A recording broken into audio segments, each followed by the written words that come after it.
Hello everyone, welcome to online portal of the engineers. Dear student, आज हम लोग अपनी मटेरियल साइंस की नेक्स्ट लेक्चर सीरीज को डिस्कस करेंगे। जैसा कि लास्ट लेक्चर में हम लोगों ने अपने फेस डायग्राम को कंप्लीट किया था, तो उसके कई पार्ट हम लोगों ने कंप्लीट किए थे। डियर, आज हम लोग क्या करेंगे, अपना next part iron carbon equilibrium diagram को डिस्कस करेंगे।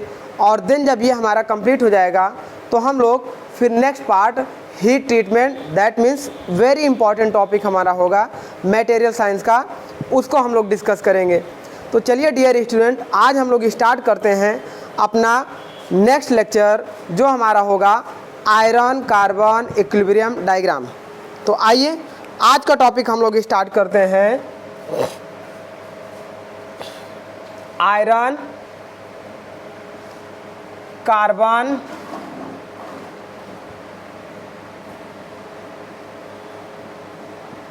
Equilibrium diagram.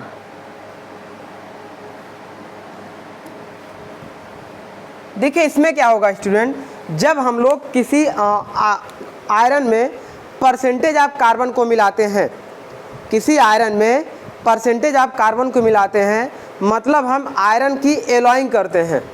आयरन की एलॉइंग ऑफ आयरन, ये हमारा होता है alloying of iron. Alloying of iron का मतलब क्या होता है कि आयरन में हम कुछ एलिमेंट को मिलाकर उसकी प्रॉपर्टीज को चेंज कर दें। तो जब हम आयरन में कार्बन को मिलाते हैं, आयरन में कार्बन को मिलाते हैं, तो इसकी प्रॉपर्टीज हमारी चेंज हो जाती है। आयरन की डक्टिलिटी घट जाएगी, स्ट्रेंथ और हार्डनेस इंक्रीज कर जाएगी, तो इस तरीके से मशीनेबिलिटी भी बढ़ जाएगी। तो इस तरीके की प्रॉपर्टीज़ को इंक्रीज करने के लिए हम लोग डियर अपने आयरन में कार्बन को मिलाते हैं। तो पहले हम ये समझते हैं कि देखिए, हमने पिछले लेक्चर में पिछले लेक्चर में हम लोगों ने अपने स्ट्रक्चर के बारे में आपको बताया था, और वो स्ट्रक्चर हमने आपको बताया था कि हमारे पास कौन कौन से स्ट्रक्चर होते हैं। तो हमारे पास देखिए, सिंपल से हमारे पास जो स्ट्रक्चर होते हैं वो हमारे पास या तो FCC होते हैं या BCC होते हैं। ऐसे यदि हम स्ट्रक्चर की बात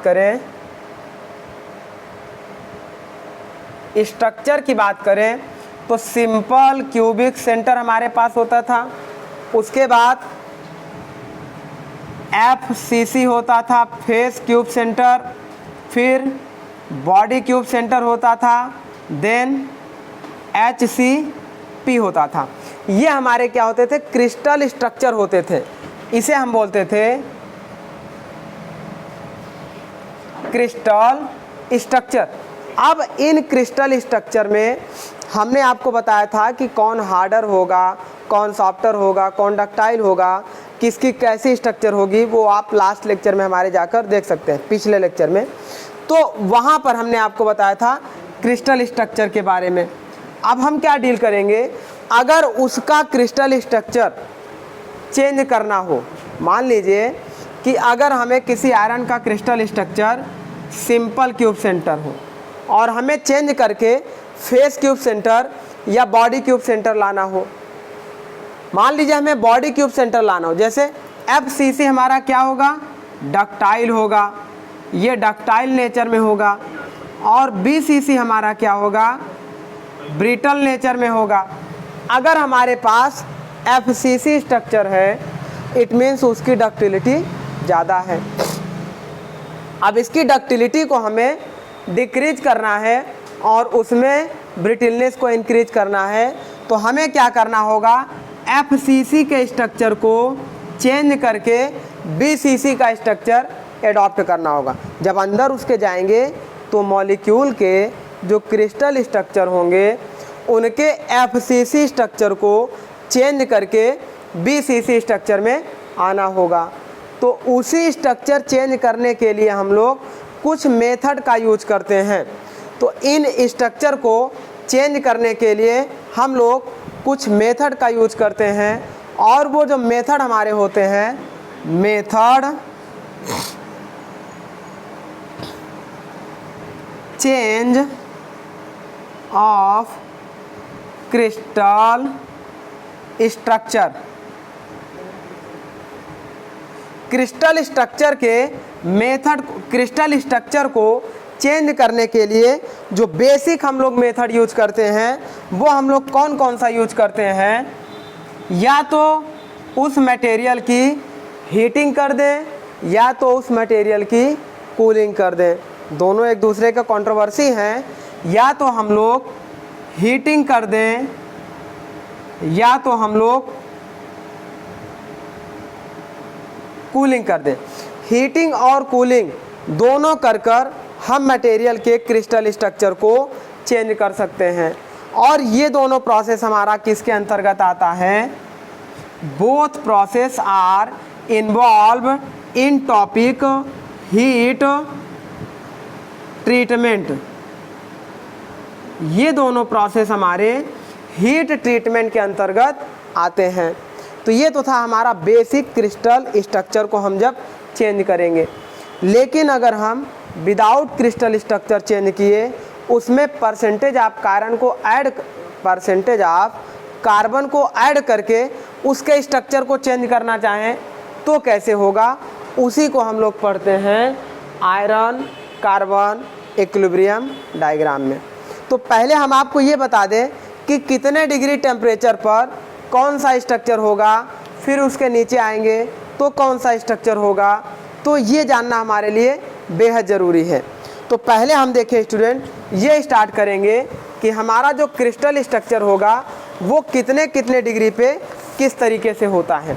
तो आइए पहले एक डायग्राम बना लेते हैं। देखिए इस तरीके से हम लोग टाइम वर्सेस, इस तरीके से हम लोग यहाँ पर एक तरफ टेम्परेचर कर्व बना लेंगे और एक तरफ टाइम बना लेंगे। एक तरफ टेम्परेचर और एक तरफ टाइम बना लेंगे। टाइम कर्व, टाइम का मतलब कितना टाइम बढ़ाने पर, कितना डिग्री टेम्परेचर बढ़ाने पर मटेरियल क्या स्ट्रक्चर देता है। तो यहाँ पर देखिए आपको एक टेम्परेचर हम सेलेक्ट करेंगे 1539 डिग्री। एक हायर टेम्परेचर हम सेलेक्ट करेंगे 1539 डिग्री। और आपको याद होना चाहिए कि 1539 degree is the melting temperature of iron. ये डियर हमारा होता है TM। It means melting temperature of iron. ये हमारा होता है आयरन का मेल्टिंग टेम्परेचर। अब उसके बाद सेकेंड टेम्परेचर हम सेलेक्ट करते हैं 1400 डिग्री सेंटीग्रेड। एक टेम्परेचर हम लोग ले लेते हैं 1400 डिग्री सेंटीग्रेड। और उसके बाद नेक्स्ट टेम्परेचर ले लेते हैं 910। अभी आपको बताएंगे कि ये सारे टेम्परेचर की वैल्यू क्या है और इनको क्यों इतने पर ही लेते हैं। क्यों हम 1450 पे नहीं लिए, क्यों हम 900 पर नहीं लिए, हम 910 पर ही क्यों लिए, ये सारे रीजन आपको बताएंगे। देन एक टेम्परेचर हमारा होगा 768 डिग्री सेंटीग्रेड। और इस तरीके से लास्ट टेम्परेचर हम ले लेंगे 25 डिग्री सेंटीग्रेड। अब इस पे हम लोग एक स्ट्रक्चर बनाएंगे। इस तरीके से एक स्ट्रक्चर हम लोग इस पे बनाएंगे। ध्यान से देखिएगा, यहाँ अगर हम मान लें 1.1 और यहाँ पे मान लें 1.2, तो हम लोग क्या करेंगे 0.1 से 0.2 तक हम लोग देखिए ये टेम्परेचर कांस्टेंट रखेंगे। फिर जब टेम्परेचर ड्रॉप करेंगे तो एक होता है आइसोथर्मल कूलिंग और एक होता है नॉन आइसोथर्मल कूलिंग। तो यहाँ पर देखिए जब हम टेम्परेचर ड्रॉप करेंगे तो ये कुछ इस तरीके से टेम्परेचर नहीं ड्रॉप होगा। ये टेम्परेचर ड्रॉप होगा लेकिन टाइम लगेगा। अगर 1539 से 1400 डिग्री जाएंगे, देखिए यहाँ पर इतना टाइम था। और अगर हम इस तरीके से यहाँ की बात करेंगे तो इतना टाइम हो गया। इट मीन्स हम कह सकते हैं कि 1539 डिग्री सेंटीग्रेड से 1400 डिग्री सेंटीग्रेड जाने में कुछ तो टाइम लगेगा, XYZ जो भी टाइम लगे। फिर यहाँ से हम लोग क्या करेंगे, कुछ देर 1400 डिग्री सेंटीग्रेड पर टेम्परेचर को कांस्टेंट रखेंगे। 1400 डिग्री सेंटीग्रेड पर अपने टेम्परेचर को कांस्टेंट रखेंगे। फिर फर्दर टेम्परेचर को और ड्रॉप करेंगे। जैसा कि मैंने बताया है, आयरन एक एलोट्रॉपिक मटेरियल है। यह हमारा डिफरेंट टेम्परेचर पर डिफरेंट प्रॉपर्टीज़ को प्रोड्यूस कराता है। तो अब आइए देखते हैं। अब टेम्परेचर ड्रॉप मैंने करा दिया, और कहाँ तक करा दिया? 910 डिग्री सेंटीग्रेड तक। अब ये 910 डिग्री सेंटीग्रेड पर फिर कुछ देर तक कांस्टेंट हमारा रहेगा टेम्परेचर। फिर हम टेम्परेचर को ड्रॉप कराएंगे 768 डिग्री सेंटीग्रेड तक। फिर यहाँ से ये टेम्परेचर कांस्टेंट रहेगा, और उसके बाद फिर हम लोग क्या करेंगे? 25 डिग्री सेंटीग्रेड तक ड्रॉप करा के कांस्टेंट करा देंगे। इस तरीके से ये हमारा टेम्परेचर डिक्रीजिंग ऑर्डर हो जाएगा। इसमें अगर हम पॉइंट की बात करें तो यहाँ से 1 से 2 पॉइंट हो गया, 2 से ये 3 हो गया, ये 4 हो गया, 5, 6, 7, 8, 9 एंड सो ऑन 10 या 11, जो भी ऐसे चला जाएगा। अब इस पे ये सब बनाने का क्या मतलब था? ये सब बनाने का मतलब ये था कि आप देखिए, अभी इसी का आयरन कार्बन इक्विलिब्रियम में यूज होगा। इट मीन्स हम कहेंगे कि जब वो अपने मेल्टिंग टेम्परेचर से सॉलिडिफाइड टेम्परेचर तक आएगा तो ये 1400 डिग्री सेंटीग्रेड तक, ये आपको याद रखना होगा। ये जो स्ट्रक्चर हमारी यहाँ पे बनती है, ये BCC स्ट्रक्चर होता है। BCC का मतलब बॉडी सेंटर क्यूब टाइप का स्ट्रक्चर होगा। इट मीन्स इसकी हार्डनेस मतलब ये ब्रिटलनेस नेचर में होगा। फिर ये क्या करेगा? 1400 से जब 900 डिग्री सेंटीग्रेड तक ये टेम्परेचर ड्रॉप करेगा तो ये हमारा फर्दर FCC में कन्वर्ट हो जाएगा। FCC में कन्वर्ट हो जाएगा। ये आपको याद रखना है। ये एक्चुअली क्या है, साइंटिस्टों ने डिफरेंट टेम्परेचर पर मेजर करके ये आपको एक डेटा प्रोवाइड कराया है।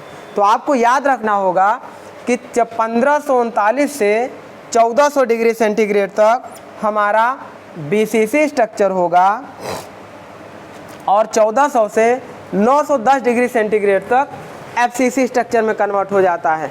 मतलब फिर ये डक्टिलिटी अपनी बढ़ा लेता है।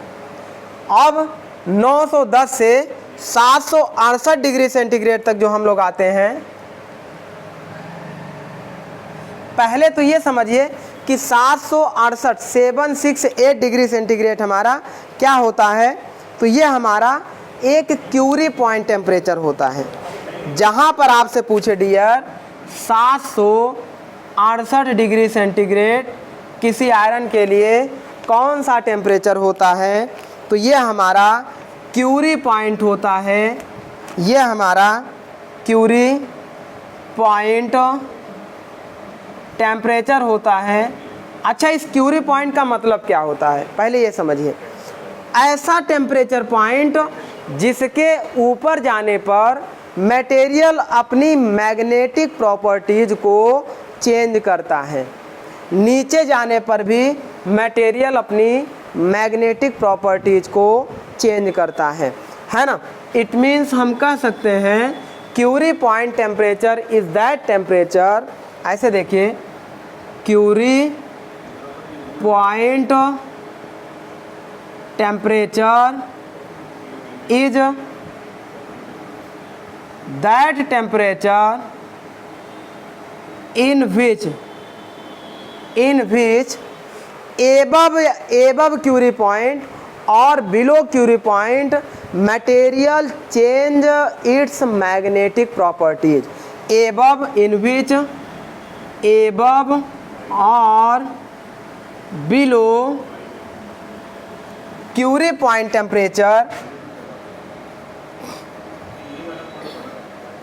Curie point temperature, material are change its magnetic properties. Material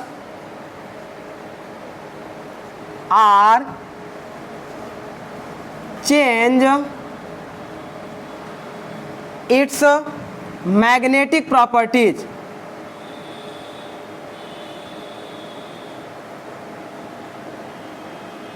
अच्छा, मैग्नेटिक प्रॉपर्टीज़ का मतलब जैसे मटेरियल में कुछ चुंबकीय गुण मौजूद होते हैं, मैग्नेटिक प्रॉपर्टीज़ मौजूद होते हैं। तो अगर हम ऐसे देखिएगा 768 डिग्री सेंटीग्रेड के ऊपर जरा सा भी टेम्परेचर बढ़ा दें तो वो उसके मेल्टिंग पॉइंट तक जो टेम्परेचर जाएगा वही टेम्परेचर हमारा होगा नॉन मैग्नेटिक, यहाँ से लेके यहाँ तक। अगर इसकी हम बात करेंगे तो ये जो एरिया होगा 768 के ऊपर ये नॉन मैग्नेटिक मटेरियल होगा, ये होगा नॉन मैग्नेटिक मटेरियल। और 768 डिग्री सेंटीग्रेड से नीचे जाने पर ये जो टेम्परेचर हमें मिलेगा, इस टेम्परेचर पर ये मटेरियल हमारा कैसा मिलेगा, मैग्नेटिक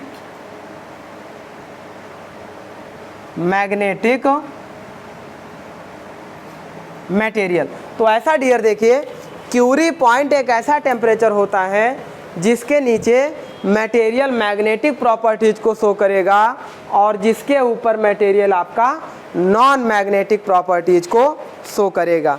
तो इस तरीके से हमारा हो गया क्यूरी पॉइंट टेम्परेचर। अब यहाँ पर देखें एफसीसी के नीचे फर्दर ये 910 से 768 डिग्री सेंटीग्रेड पे आएंगे तो पुनः ये जो हमारा मटेरियल डक्टाइल स्टेट मिला था, मतलब एफसीसी मिला था, ये फर्दर कन्वर्ट हो जाएगा बीसीसी में और ये नॉन मैग्नेटिक रहेगा, नॉन मैग्नेटिक बीसीसी में कन्वर्ट हो जाएगा। उसके बाद अब ये बीसीसी क्या होगा, जब 768 डिग्री से और नीचे हम टेम्परेचर ड्रॉप करेंगे तो ये बीसीसी हमारा बीसीसी में ही रहेगा, लेकिन ये कैसा बीसीसी होगा, मैग्नेटिक बीसीसी होगा। तो इस तरीके से स्टूडेंट ये सिंपल सा हमारा हो गया एक कूलिंग कर्व, इसे हम कह सकते हैं कूलिंग कर्व कह सकते हैं कि हमने जब मेल्टिंग पॉइंट टेम्परेचर से टेम्परेचर को ड्रॉप करना शुरू किया तो उसके बाद हमारा कैसा मटेरियल अपना, ये जो क्रिस्टल स्ट्रक्चर की हम बात कर रहे थे, तो देखिए मैंने क्या, अगर एफसीसी से बीसीसी में जाना हो तो देखिए ये डिफरेंट टेम्परेचर पर ये मटेरियल अपने स्ट्रक्चर को चेंज कर रहे हैं। तो हम इसी स्ट्रक्चर को चेंज करके मटेरियल को बहुत सारे यूज में ला सकते हैं और इसीलिए आयरन को एक एलोट्रॉपिक मटेरियल बोला जाता है। Iron is a allotropic material.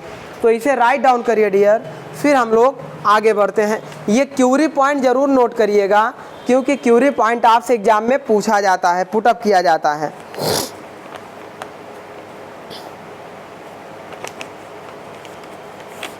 इसे नोट करिए, फिर एक दूसरा हम लोग कूलिंग कर्व आपको डिस्कस करते हैं। मान लीजिए ये था हमारा फर्स्ट। सेकंड अगर हम लोग cooling curve of iron discuss करें, cooling curve of iron discuss करें तो हमारा वही होगा किसके रिस्पेक्ट में, इधर हो जाएगा टेम्परेचर और इधर हमारा हो जाएगा हॉरिजॉन्टल लाइन ट्रांसफॉर्मेशन या टाइम। इसी को हम लोग टाइम कहते हैं। पहले ये प्रॉपर्टीज हम लोग डिस्कस कर लेते थे। ऐसे देखिए ये जो 1539 डिग्री सेंटीग्रेड होता था ये मेल्टिंग पॉइंट होता था। इसके ऊपर मटेरियल हमारा ऐसे लिक्विड स्टेट में होगा। देन यहाँ से ये टेम्परेचर जो ड्रॉप करेगा यहाँ तक, ये टेम्परेचर हम लोग कितना लेते थे 1400 डिग्री सेंटीग्रेड। फिर यहाँ से कांस्टेंट कर दिए, फिर टेम्परेचर ड्रॉप कर दिए। तो अब ये जो टेम्परेचर की वैल्यू आती थी ये हमारा होता था 910 डिग्री सेंटीग्रेड। बेसिकली यही टेम्परेचर होता है हमारा। हीट ट्रीटमेंट भी पढ़ेंगे तो इसी टेम्परेचर रेंज में हम लोग पढ़ेंगे। फिर यहाँ से कुछ देर कांस्टेंट करेंगे, फिर टेम्परेचर ड्रॉप करेंगे और ये टेम्परेचर हमारा होगा 768 डिग्री सेंटीग्रेड तक, 768 डिग्री सेंटीग्रेड तक। उसके बाद उसके नीचे आएंगे, ये कांस्टेंट करके ये हमारा लगभग 25 डिग्री सेंटीग्रेड तक आ जाएगा। तो अब इसे बनाने का मतलब हमारा क्या हुआ, पॉइंट पहले हम लोग शो कर दें। ये हमारा पॉइंट मान लीजिए 1 2 3 4 5 6 7 8 एंड 9। अब इसमें देखिएगा डियर, पहले वाले हमारा क्या होता था, मेल्टिंग टेम्परेचर के नीचे और 1400 के ऊपर ये हमारा कौन सा स्ट्रक्चर होता था, BCC होता था। इसमें ये जो स्ट्रक्चर हमारा होता था ये BCC होता था, लेकिन ये जो BCC होता था ये डेल्टा फेराइट के फॉर्म में होता था। ये भी याद करना है आपको कि जो मेल्टिंग टेम्परेचर 1539 और 1400 के बीच में आयरन होगा वो BCC स्ट्रक्चर में होगा, लेकिन डेल्टा फेराइट होगा। इसे याद रखेंगे तभी आयरन कार्बन इक्विलिब्रियम डायग्राम हम लोग अच्छे से समझ पाएंगे। तो ये होता है डेल्टा फेराइट, या इसी को हम लोग डेल्टा आयरन भी कहते हैं। जो हमारा 1539 से 1400 के बीच में ये जो आयरन होगा, इस आयरन को हम लोग डेल्टा फेराइट आयरन या डेल्टा आयरन बोलते हैं। ये हो गया हमारा। अब उसके बाद फर्दर ये BCC किस में कन्वर्ट होगा, FCC में कन्वर्ट होगा। अब इस FCC की बात कर रहे हैं, ये FCC में कन्वर्ट होगा और यहीं पे हमारा क्या मिलता है, गामा आयरन। ये लैम्डा नहीं, ये हमारा मिलता है गामा आयरन। गामा आयरन इसे हम लोग बोलते हैं गामा आर्सेनाइड, इसे हम लोग आर्सेनाइड भी बोलते हैं। तो जब आपसे आर्सेनाइड रीजन की बात करेगा तो वो आपका 1400 डिग्री सेंटीग्रेड और 910 डिग्री सेंटीग्रेड, ये 910 आपका क्रिटिकल टेम्परेचर होता है, जिसे अपर क्रिटिकल और लोअर क्रिटिकल हम लोग बोलेंगे, जहाँ पर न्यू ग्रेन्स आपके फॉर्मेशन स्टार्ट हो जाते हैं। चलिए, तो ये आर्सेनाइड होता है। उसके बाद बात करेंगे 910 के नीचे। देखिए 910 के नीचे BCC स्ट्रक्चर होगा, लेकिन नॉन मैग्नेटिक होगा। ये हमारा होगा BCC नॉन मैग्नेटिक। और फर्दर इसे हम लोग, अच्छा देखिए यहाँ BCC डेल्टा फेराइट था और यहाँ पे क्या हो जाएगा, अल्फा आयरन, अल्फा आयरन, या इसे हम लोग अल्फा फेराइट बोलते हैं। अच्छा BCC था, ब्रिटल था, तो फेराइट फॉर्म में था, तो यहाँ पर भी फेराइट होगा, लेकिन यहाँ डेल्टा आयरन था और यहाँ पर अल्फा आयरन होगा। इस तरीके से हो जाएगा। ये था आपका BCC non magnetic, non magnetic. Next अब बात करेंगे 768 के नीचे जब जाएंगे तो ये अल्फा आयरन ही होगा, अल्फा आयरन ही मिलेगा, या इसी को हम लोग अल्फा फेराइट कहते थे, अल्फा फेराइट कहते थे, जो हमारा BCC मैग्नेटिक स्ट्रक्चर में मिलता था। तो इस तरीके से डियर ये हमारा होता है कूलिंग कर्व ऑफ आयरन। जब किसी आयरन को उसके मेल्टिंग टेम्परेचर तक गर्म कर दें, लिक्विड स्टेट तक, और उसके बाद कूल करना शुरू करें, तो वो हमारा कैसा स्ट्रक्चर देगा, इस तरीके का स्ट्रक्चर देगा। इसे बिल्कुल भी आप इसको याद करके रखिएगा। अब हम लोग क्या करेंगे, इसमें थोड़ा सा पॉइंट वाइज इसको लिख लेते हैं, किसको कौन सा पॉइंट बोलेंगे। तो यहाँ पर हम लोग पॉइंट वाइज ऐसे लिख लेते हैं इस जगह पे। अगर बात करेंगे लाइन 1 से 2, ये जो लाइन हमारी होती है 1 से 2, इसका कभी कभी आपसे नाम पूछ ले। ये जो लाइन 1 से 2 होती है, अच्छा इसके ऊपर आपका क्या है, लिक्विड है, और इसके नीचे आपका क्या है, सॉलिड है। तो ये जो 1 से 2 लाइन होती है डियर, ये लिक्विड और सॉलिड को सेपरेट करती है, इसीलिए इसे हम लोग सेपरेशन लाइन के नाम से जानते हैं। तो 1 से लाइन 1 से 2 को हम लोग क्या बोलेंगे, separation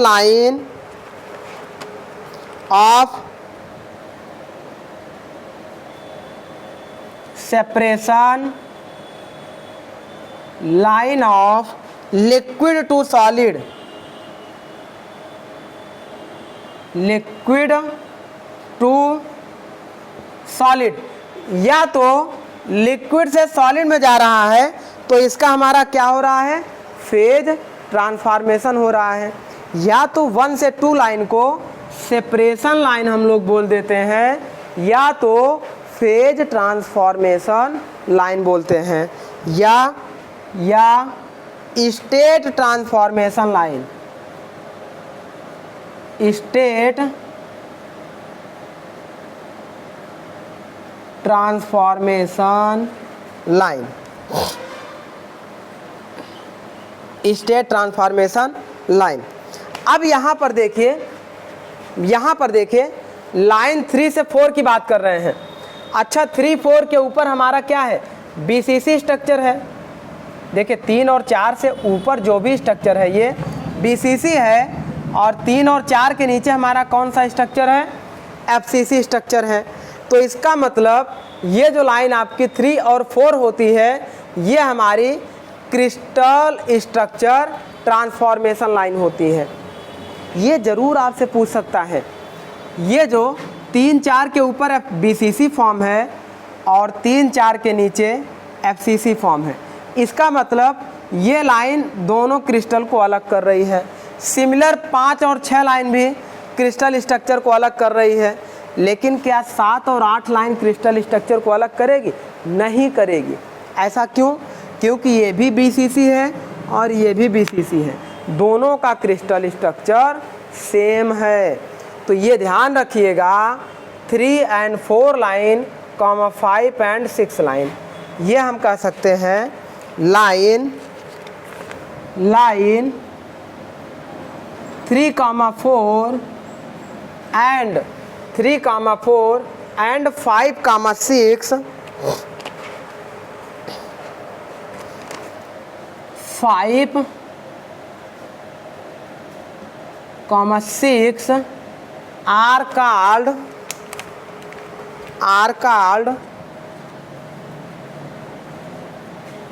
are called crystal structure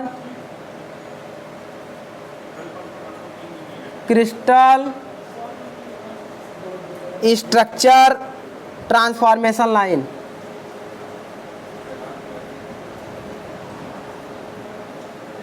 ये हमारा क्या होगा, क्रिस्टल स्ट्रक्चर ट्रांसफॉर्मेशन लाइन होगा।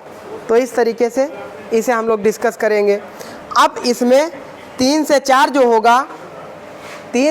जो होगा वो बीसीसी से एफसीसी में जाएगा, और 5 से 6 जो होगा वो एफसीसी से बीसीसी में जाएगा। तो इसे भी देखिएगा, लाइन 3, 4, लाइन 3 से 4 जो हमारा होगा वो होगा बीसीसी टू एफसीसी, और लाइन 5 to 6, ये वाली लाइन 5 to 6 हमारी जो होगी वो किससे, एफसीसी से बीसीसी में कन्वर्ट होगा। तो 5 to 6 जो हमारा होगा वो होगा एफसीसी टू बीसीसी। तो इस तरीके से ये हमारा हो गया डियर अपना एक कूलिंग कर्व ऑफ आयरन। इस तरीके से हमारा हो गया कूलिंग कर्व ऑफ आयरन, जिसमें हम लोगों ने देखा कि डिफरेंट टेम्परेचर पर वो जो आयरन हमारा डिफरेंट टाइप के स्ट्रक्चर को प्रोड्यूस करा रहा है। चलिए अब हम लोग आगे डिस्कस करेंगे अपने नॉन मैग्नेटिक और मैग्नेटिक कर्व के बारे में।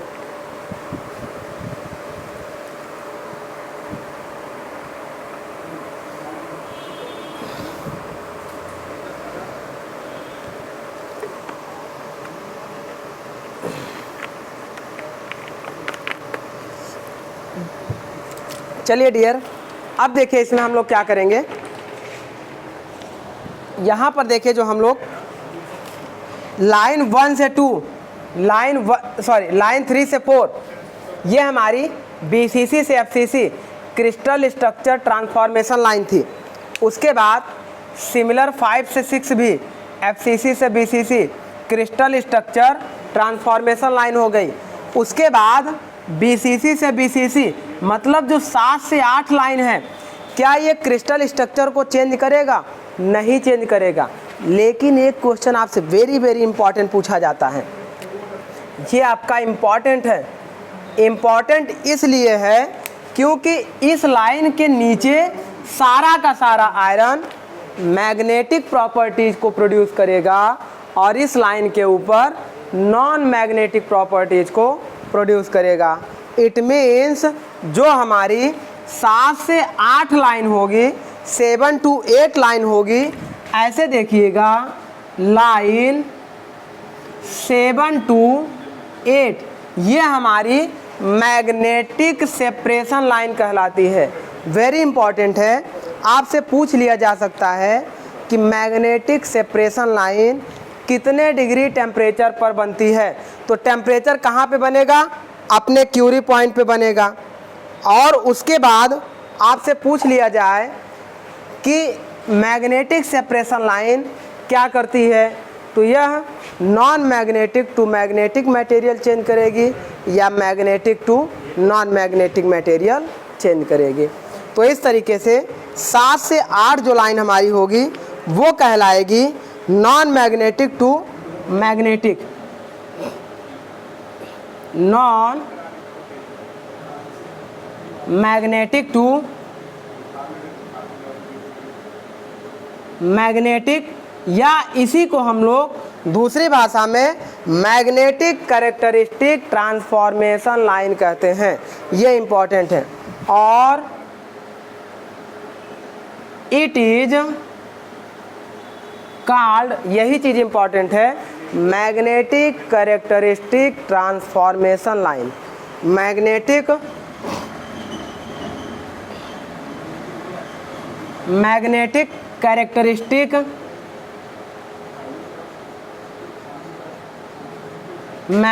कैरेक्टरिस्टिक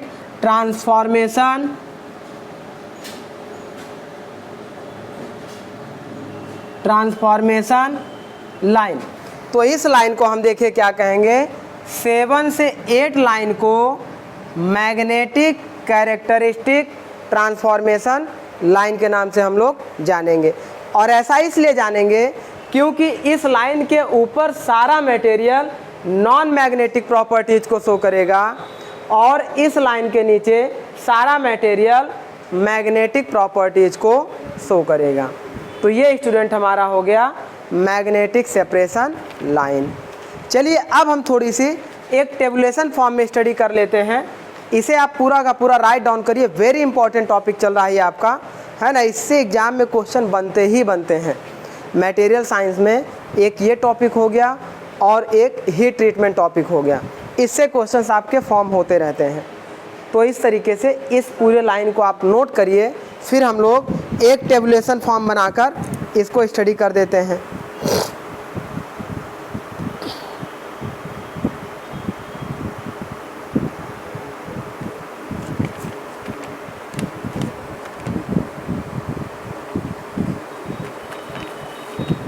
चलिए अब इसे हम लोग रिमूव करते हैं।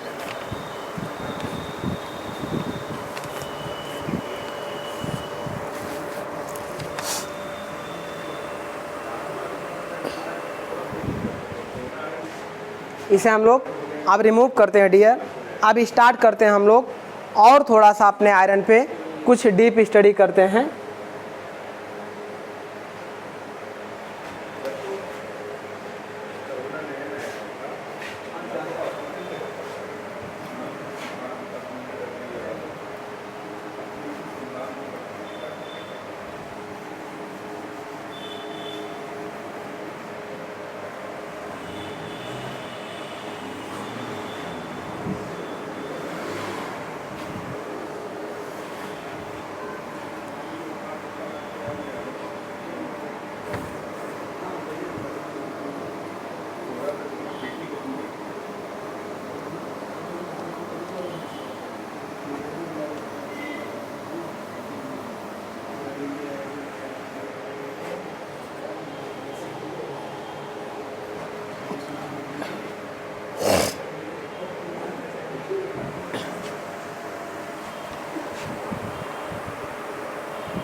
चलिए अब हम लोग देखिएगा, बात कर रहे थे अपने आयरन की स्टडी कर रहे थे।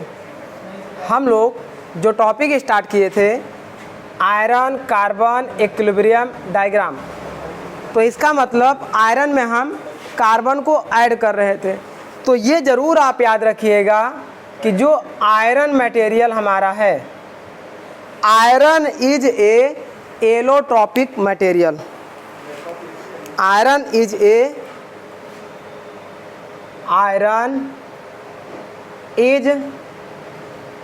Allotropic material. एलोट्रॉपिक का मतलब क्या होता है कि एक ही मटेरियल डिफरेंट टेम्परेचर पर डिफरेंट प्रॉपर्टीज़ को शो करता है। It means iron has different properties, different properties at different temperature, properties at different temperature। तो आयरन हमारा एलोट्रॉपिक मटेरियल होता है जो डिफरेंट टेम्परेचर पर डिफरेंट प्रॉपर्टीज़ को प्रोड्यूस कराता है। अब इस आयरन में अगर हम लोग कार्बन को ऐड करते हैं तो हमें क्या मिलता है, हम यही तो पढ़ने चल रहे हैं, आयरन कार्बन इक्विलिब्रियम डायग्राम। मतलब आयरन में कार्बन को ऐड करके एक इक्विलिब्रियम कंडीशन में लाएंगे तो हमें क्या मिलेगा। तो जब हम लोग किसी आयरन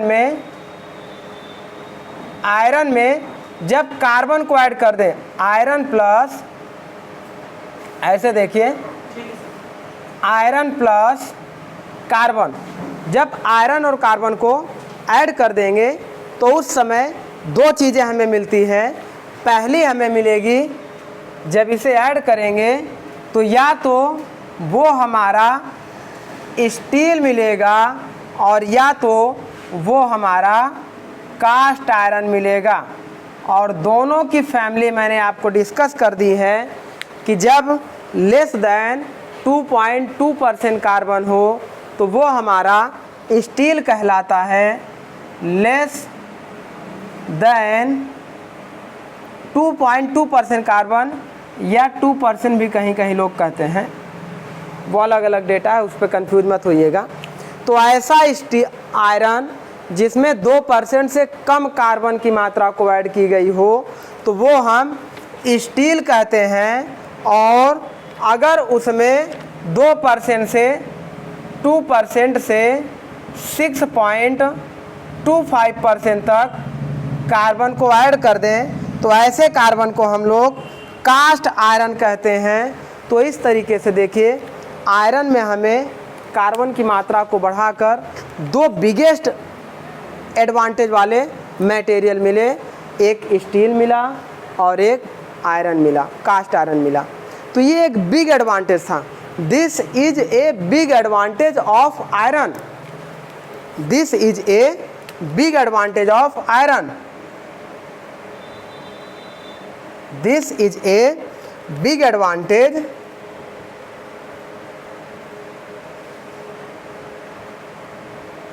या तो एडवांटेज या सक्सेस कह सकते हैं, success in the field of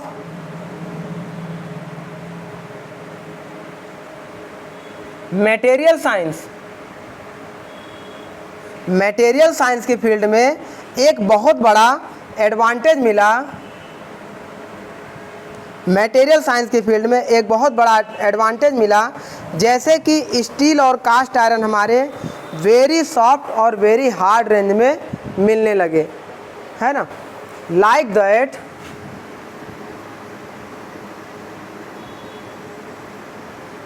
that steel and cast iron has has very soft to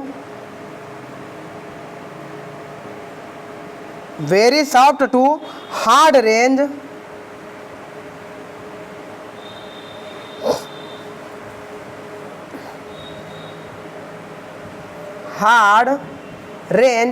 और ये रेंज हमारी कब मिली, जब हम इसमें परसेंटेज ऑफ कार्बन को ऐड किए। इट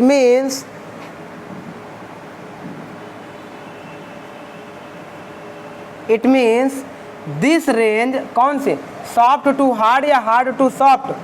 देखिए आयरन हमारा बहुत सॉफ्ट मटेरियल था, अब उसकी हार्डनेस को बढ़ाना था तो कार्बन ऐड कर दिए, और हार्डनेस बढ़ाना था और कार्बन ऐड कर दिए, और ज़्यादा हार्डनेस बढ़ाना था सीधे कास्ट आयरन ही बनाना था तो 6.25% कार्बन ऐड कर दिए। तो ये प्रोसेस हम क्या करते थे, it means this process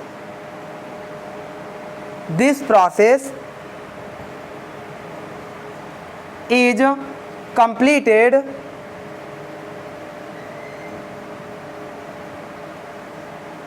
by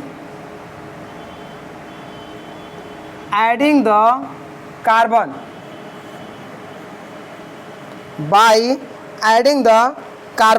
लेकिन ये जो कार्बन का एडिशन था उस आयरन में इतना आसान नहीं था।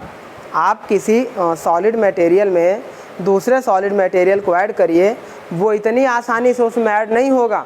तो it means the carbon addition process is not easy process. तो नेक्स्ट हम लिख सकते हैं carbon addition process in iron, carbon addition process in iron is not so easy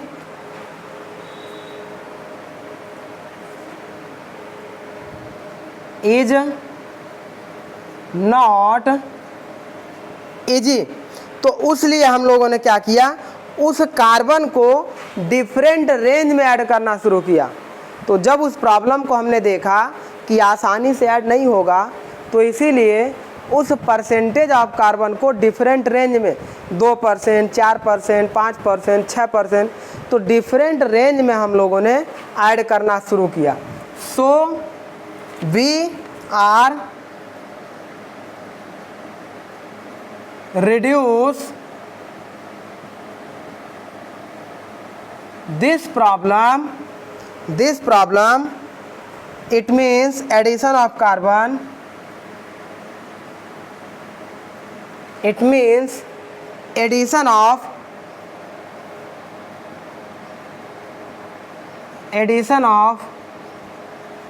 carbon possible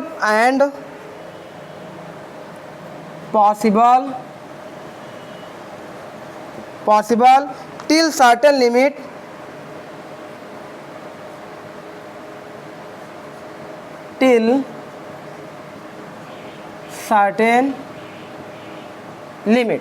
तो इस तरीके से कुछ लिमिट तक हम लोगों ने कार्बन को ऐड करके उस एडिशन ऑफ कार्बन की प्रॉब्लम को दूर किया, और उसी को अब हम लोग स्टडी करेंगे आयरन कार्बन इक्विलिब्रियम डायग्राम में। तो इस तरीके से यहाँ तक हमारा ये हो गया।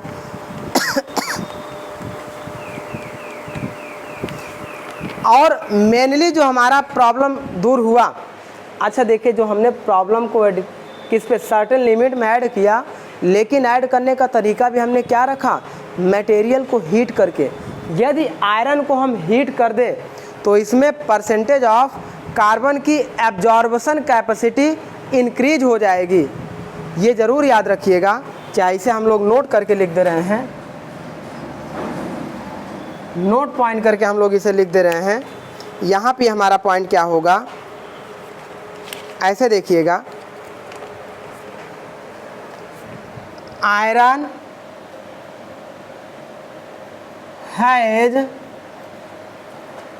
Has increase the absorption of capacity, carbon absorption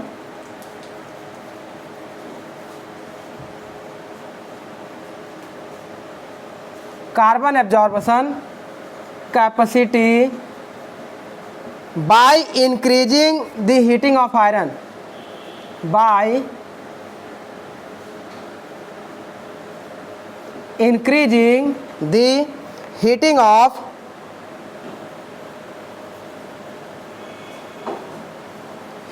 of iron. मतलब आयरन को हम लोग हीट करके उसे क्या करेंगे, उसके परसेंटेज ऑफ कार्बन को ऐड करेंगे। तो ये था हमारा ऐसे, इसे राइट डाउन करिए।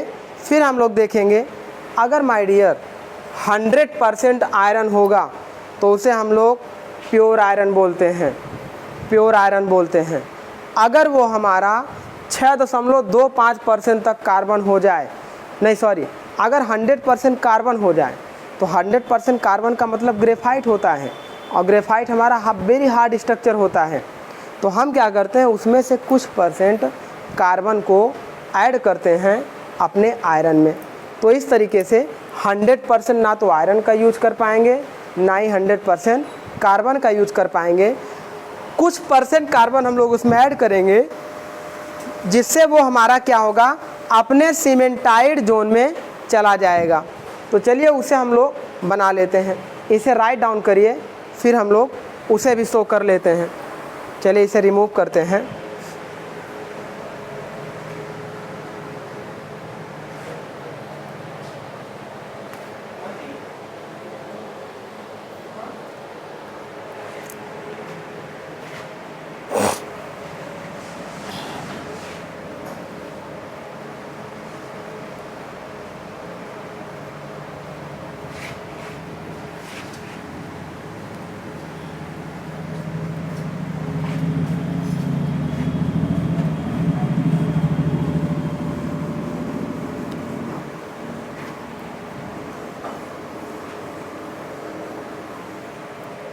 चलिए यहाँ पर देखिए, जब हम उस आयरन में सपोज करिए कि हमारे पास एक आयरन हो, मान लीजिए ये हमारे पास आयरन हो, इसमें हम लोग यदि 100% आयरन को रखें, यानी कि 0% कार्बन को रखें,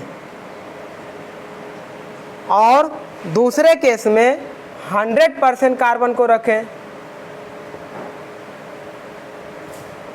तो उस समय क्या कहलाएगा, जब उस आयरन में 0% कार्बन होगा तो वो हमारा डियर प्योर आयरन कहलाएगा। ये हमारा प्योर आयरन कहलाएगा। और जब 100% कार्बन हम लोग रख लेंगे तो वो हमारा क्या कहलाएगा, प्योर ग्रेफाइट या न्यू बिकम्स ग्रेफाइट, ये हमारा कहलाएगा pure graphite, which is directly, which is not used directly, not used directly, जिसका हम लोग डायरेक्टली यूज नहीं कर सकते हैं, ना तो 0% कार्बन ना तो 100% कार्बन। अब हम क्या करेंगे, उसमें लगभग 6.67% तक कार्बन को अगर हम ऐड करेंगे, ऐसे देखिएगा, यदि हमारे पास आयरन हो और इसमें हम 6.67% कार्बन को ऐड करें, तो ये हमारा कहलाता है सीमेंटाइड लाइन, और इसे हम लोग कहते हैं सीमेंटाइड लाइन और Fe3C। Fe3C हमारा कौन सी लाइन होगी वो देख लीजिए। इस तरीके से ऐसा मान लीजिए हमने स्ट्रक्चर बनाया इस तरीके से, और यहाँ पे हमने टेम्परेचर शो कर दिया, और यहाँ पे परसेंटेज ऑफ कार्बन शो कर दिया। अब इसमें आप जानते हैं कि परसेंटेज ऑफ कार्बन हम लोग मान लीजिए 0.8% ले लें, फिर उसके बाद 2% ले लें, फिर उसके बाद 4.3% ले लें और फिर इसके बाद 6.67% ले लें। ये परसेंटेज ऑफ कार्बन, यहाँ पर हमारा यूटेक्टॉइड रीजन होता है और ये यूटेक्टिक रीजन होता है। ये हाइपो यूटेक्टॉइड, ये हाइपर यूटेक्टॉइड, ये हाइपो यूटेक्टिक और ये हाइपर यूटेक्टिक रीजन होता था। ये आपको सॉरी पता होना चाहिए। मेल्टिंग टेम्परेचर की बात करेंगे, 1539 डिग्री सेंटीग्रेड होता था, फिर 1400 डिग्री सेंटीग्रेड पर एनालिसिस करते थे, फिर 910 डिग्री सेंटीग्रेड पर, फिर उसके बाद 768 यानी कि क्यूरी पॉइंट टेम्परेचर पर करते थे। अब ये वाला जो 6.67% कार्बन ऐड कर रहे हैं, इसे चाहे आप डायरेक्ट हीट करिए चाहे डायरेक्ट कूल करिए, यही रीजन हमारा कहलाता है Fe3C, या इसी को हम लोग कहते हैं सीमेंटाइड लाइन।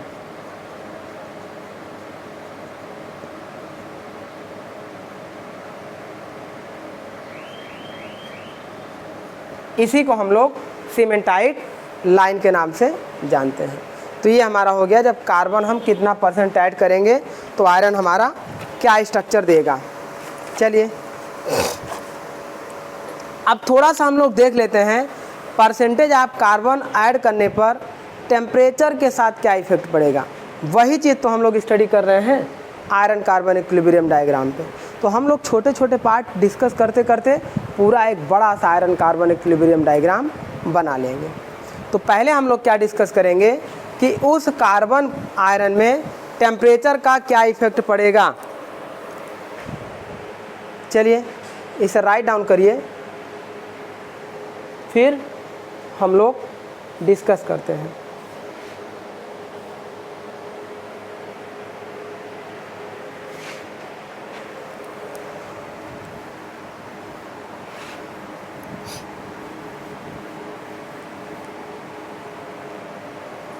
चलिए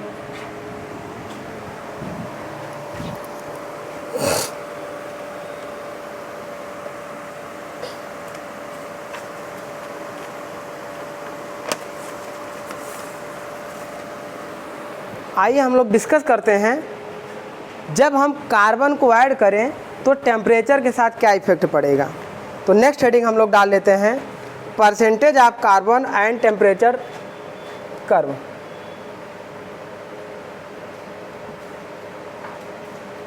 percentage of carbon and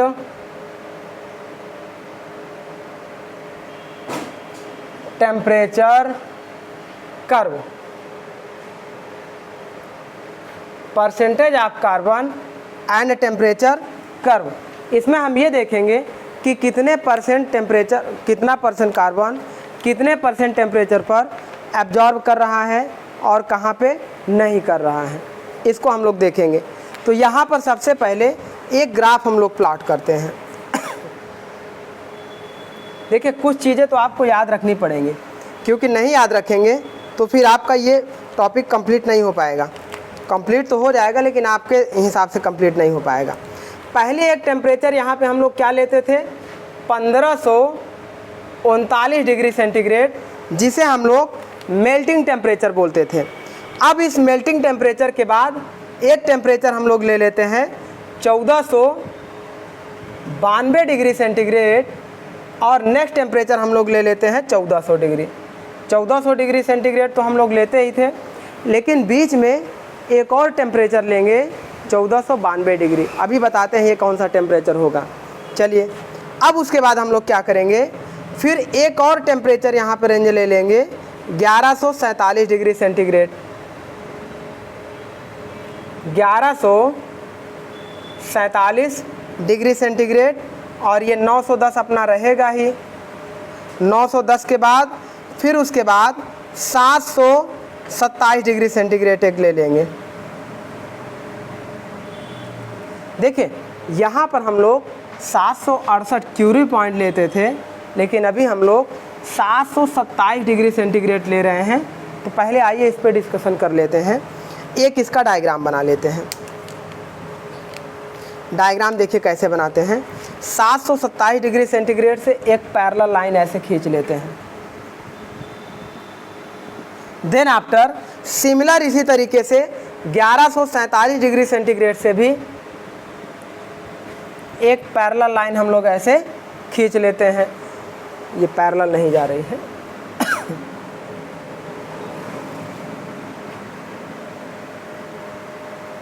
sorry. Similar हम लोग क्या करते हैं, 1492 डिग्री सेंटीग्रेड पर भी एक पैरेलल लाइन ऐसे खींच लेते हैं। अब इसके बाद क्या करते हैं, परसेंटेज ऑफ कार्बन को ऐड करना शुरू करते हैं। कैसे ऐड करते हैं, यहाँ पर देखिए ये 0% कार्बन है, 0% कार्बन है। फिर यहाँ पर हम लोग लगभग 0.025% कार्बन ऐड करेंगे, है ना। उसके बाद और ये हमारा जो होगा एट रूम टेम्परेचर पर ऐड करेंगे। उसके बाद एक हम लोग 0.8% कार्बन पे ले लेंगे, यहाँ पर 0.8% कार्बन। 0.8 का मतलब क्या होगा, हाइपोयूटेक्टॉइड होगा, और 0.8 से ऊपर जाएगा 2% तक तो वो हमारा कहलाएगा हाइपर यूटेक्टाइड। ये 2% तक हमारा कहलाएगा हाइपर यूटेक्टाइड। ये हम लोग यूटेक्टॉइड रीजन की डिस्कशन कर लें, फिर यूटेक्टिक रीजन का अलग से कर लेंगे और दोनों को कंबाइन कर देंगे। तो पहले यूटेक्टॉइड रीजन में देखिए, जब यहाँ पर परसेंटेज ऑफ कार्बन 0.025% ऐड करेंगे तो वो रूम टेम्परेचर पर इतना कार्बन हमारा ऐड हो सकता है। बहुत लेस क्वांटिटी में रूम टेम्परेचर पर आयरन में इतना कार्बन ऐड हो सकता है। अब इसके बाद इसका टेम्परेचर जब हम बढ़ाएंगे तो इस तरीके से ध्यान से देखिएगा, ये जो हमारा 727 डिग्री सेंटीग्रेड है, देखिए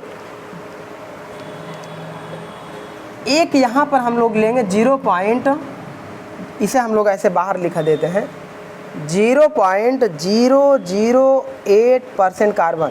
देखिए 0.008 और 0.025 ये ज़्यादा होगा, ये कम होगा। बहुत कम टेम्परेचर था, तब उसके बाद इस कार्बन को हमने ऐड किया और ये लगभग इसके बराबर। देखिए यहाँ से अगर आप एक पैरेलल लाइन ड्रॉ करेंगे तो इस पर आएगा। तो ये जो हमारा परसेंटेज ऑफ कार्बन था ये 0%, यहाँ सॉरी 0.008% यहाँ पे हुआ। फिर यहाँ से एक लाइन हमने टेम्परेचर बढ़ाना इंक्रीज किया। ऐसे देखिएगा, थोड़ा सा अच्छी लाइन, ऐसे देखिएगा।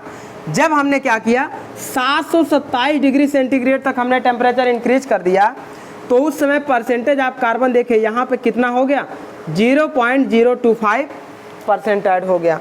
फिर इसके बाद हम लोग क्या करते हैं, और टेम्परेचर को इंक्रीज करेंगे। लगभग ये 910 डिग्री सेंटीग्रेड पे जब जाएगा तो ये फिर अपने कार्बन को, जितना कार्बन इसमें ऐड हुआ था उसे रिलीज कर देगा। यहाँ पर देखिए प्योर आयरन मिलेगा, 910 डिग्री सेंटीग्रेड पर प्योर आयरन मिलेगा। फिर उसके बाद हम लोग क्या करेंगे, यहाँ से 0.8% ये यहाँ देखिए एक परपेंडिकुलर लाइन अगर हम लोग ऐसे ड्रा करें तो यहाँ से एक ग्राफ हम लोग ऐसे ले जाएंगे इसके साथ में, और इसके बाद यहाँ पर एक परसेंटेज क्या करेंगे, परपेंडिकुलर लाइन ड्रॉ कर दें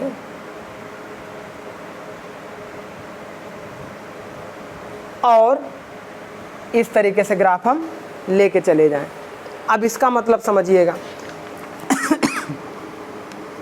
जब 910 डिग्री सेंटीग्रेड था, देखिए 0% आयरन पे 910 डिग्री सेंटीग्रेड पे हमारा क्या हो गया, 0% आयरन था। लेकिन टेम्परेचर देखिए अगर यहाँ पे आ गए तो टेम्परेचर को ड्रॉप होगा, तो लगभग ये 900 के आसपास टेम्परेचर होगा, उसमें परसेंटेज ऑफ कार्बन इतना होगा।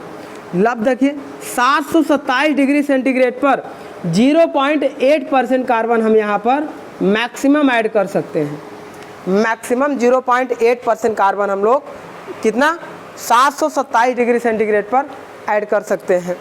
फिर इसके बाद क्या होगा, ये टेम्परेचर हम और इंक्रीज करेंगे और लगभग 1147 डिग्री सेंटीग्रेड पर ये परसेंटेज आप कार्बन बढ़ना शुरू हो गया, एडिशन बढ़ना शुरू हो गया और 1127 डिग्री सेंटीग्रेड पर मैक्सिमम 2% कार्बन हम इसमें ऐड कर पाएंगे। ये था हमारा 2% तक कार्बन का एडिशन। और ऊपर टेम्परेचर की बात करते हैं, तो अब जब टेम्परेचर और बढ़ाएंगे तो पहले यहाँ पर देखिएगा, एक हम लोग 0.8% के बाद 0.55% ले लेते हैं। ये कुछ यहाँ पे जाएगा 0.55%, ये जो होगा 0.55% कार्बन होगा और ये जो 0.55% होगा ये अपने मेल्टिंग टेम्परेचर से इस तरीके से बना होगा। उसके बाद 0.8% हमारा कहाँ था, ये यहाँ पे आएगा 0.1% कार्बन, यहाँ पर 0.1% कार्बन आया और ये 1400 डिग्री सेंटीग्रेड तक आया। देन आफ्टर यहाँ पर इसको हम लोग इस तरीके से मिलाएंगे और इन दोनों ग्राफ को हम लोग इस तरीके से ले जाकर ऐसे मिला देंगे। तो एक देखिए यहाँ पे हमें ग्राफ तैयार होता हुआ दिखाई दे रहा है। ये ग्राफ हमारा किसका बनेगा, यूटेक्टॉइड रीजन का, यूटेक्टॉइड रीजन का। इसमें हम लोग क्या करेंगे, देखिए पहले कुछ पॉइंट नोट करते चले फिर आपको समझ में आता चला जाएगा, क्योंकि थोड़ा सा क्रिटिकल चीज़ तो होती है। ये समझना कि अगर हम देखिए मैक्सिमम 1539 डिग्री सेंटीग्रेड पर बात करें तो यहाँ पर 0% कार्बन होगा, यहाँ पर 0.55% कार्बन होगा और इसका देखिएगा टेम्परेचर कितना होगा, 1492 डिग्री सेंटीग्रेड। तो अलग अलग टेम्परेचर पर माय डियर अलग अलग कार्बन स्ट्रक्चर मिलेगा और उनकी संरचना भी अलग अलग मिलेगी। कैसी मिलेगी वो देखिएगा। जब हम बात करेंगे एट 727 डिग्री सेंटीग्रेड तो वहाँ पर क्या होगा, अल्फ़ा आयरन मिलेगा। पहले इसका हम लोग नेम लिख देते हैं, नहीं तो कन्फ्यूजन रहेगा। नेम का मतलब जैसे ये हमारा हो जाएगा अल्फ़ा आयरन, ये वाला जो रीजन होगा, ये वाला जो रीजन, ये जो रीजन आपको दिखाई दे रहा है ये होगा अल्फ़ा आयरन। और उसके बाद एक बाउंड्री यहाँ पे ये बनेगी और उसके बाद इस बाउंड्री के ऊपर जो हमारा लाइन होगा वो होगा गामा आयरन। इसे हम लोग गामा आयरन बोलते हैं और ये गामा आयरन हमारा ऑस्टेनाइट होगा, ऑस्टेनाइट होगा। देन आफ्टर अब आगे की बात चलिए डिस्कस करते हैं। ये तो हमारा हो गया अल्फ़ा आयरन ऑस्टेनाइट और गामा आयरन ऑस्टेनाइट और अल्फ़ा आयरन। चलिए पहले पॉइंट नोट करते हैं। एट 27 डिग्री सेंटीग्रेड मतलब यहाँ पे बात करेगा, ये जो अल्फ़ा आयरन होगा इसकी मैक्सिमम कार्बन एब्जॉर्बेशन कैपेसिटी जो हमारी होगा वो हमारी हो जाएगी 0.025%। मतलब अल्फ़ा आयरन 727 डिग्री सेंटीग्रेड पर, ऑब्जेक्टिव डायरेक्ट यही पॉइंट पूछा जाएगा। At 727 degree centigrade alpha iron maximum carbon absorption capacity, maximum carbon absorption capacity of alpha iron is 0.025%। तो ये जो हमारा अल्फ़ा आयरन होगा इस पे अगर मैक्सिमम पूछा जाएगा अल्फ़ा आयरन कितने डिग्री सेंटीग्रेड पर मैक्सिमम कार्बन को एब्जॉर्ब करता है, तो वो हमारा 727 डिग्री सेंटीग्रेड पर एब्जॉर्ब करेगा। और मैक्सिमम कितना परसेंट एब्जॉर्ब करता है, 0.025%। 727 से नीचे जाने पर लगभग कार्बन का परसेंटेज घटने लगेगा और 910 डिग्री सेंटीग्रेड पर वो कार्बन रिलीज कर चुका होगा, वहाँ न्यू ग्रेन्स बनने स्टार्ट हो जाएंगे। तो ये हमारा हो गया अल्फ़ा आयरन के बारे में। अच्छा चलिए अब यहाँ से कुछ लाइन हम शो करके देखते हैं। लाइन ऐसी हम लोग शो कर लेते हैं। मान लीजिए कि हम क्या करें, इस पॉइंट को ए मान लें और इस पॉइंट को हम लोग बी मान लें। तो इस तरीके से हम लोग क्या कहेंगे, ए बी जो हमारा होगा, ये ए से बी की ओर जो हमारा जा रहा है, ये मोर कार्बन एडिशन लाइन हो रही है। At alpha iron A to B more carbon addition line होगी। तो ऐसे देखिएगा, at A B line more carbon addition possible, more carbon addition possible, more carbon addition possible by increasing temperature.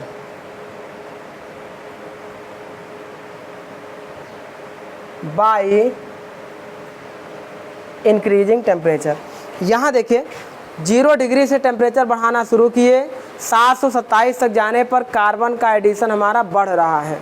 अब उसके बाद जब इधर जाएंगे तो ये हमारा कार्बन परसेंटेज का जो एडिशन हमारा होगा वो घट जाएगा और मैक्सिमम इसका हमारा क्या हो जाएगा, 0.025% होगा।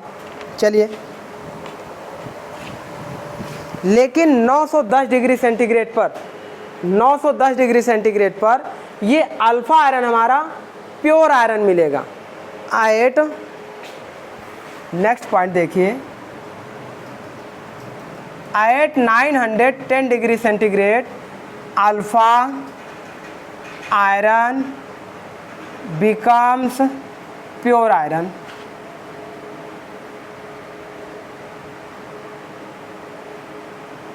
910 डिग्री सेंटीग्रेड पर अल्फ़ा आयरन हमारा किस में हो जाएगा, प्योर आयरन में हो जाएगा। अब चलिए आगे की बात करते हैं।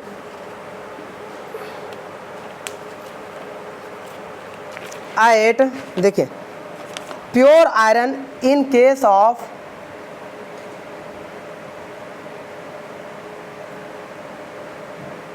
Pure iron, in case of pure iron मतलब 910 डिग्री सेंटीग्रेड पर, it means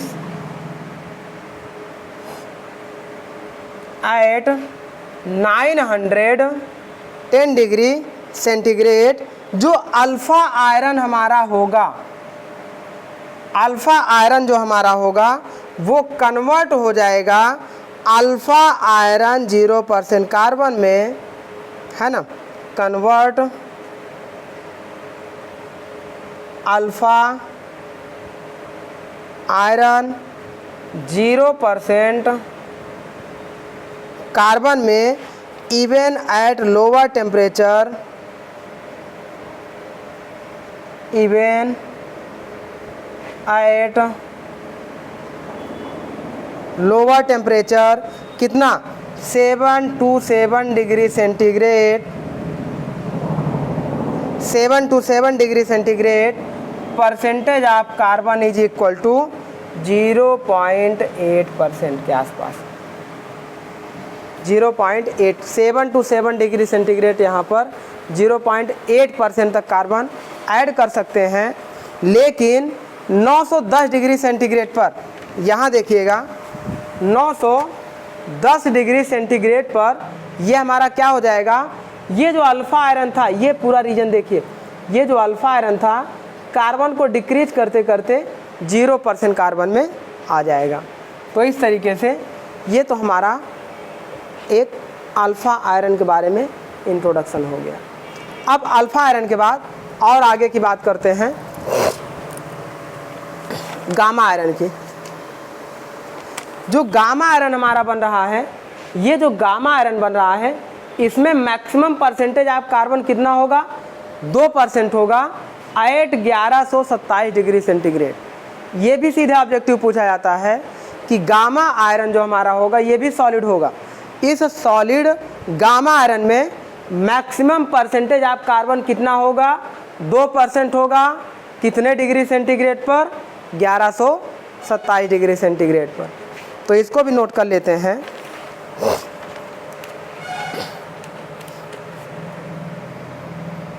maximum solubility of gamma iron, maximum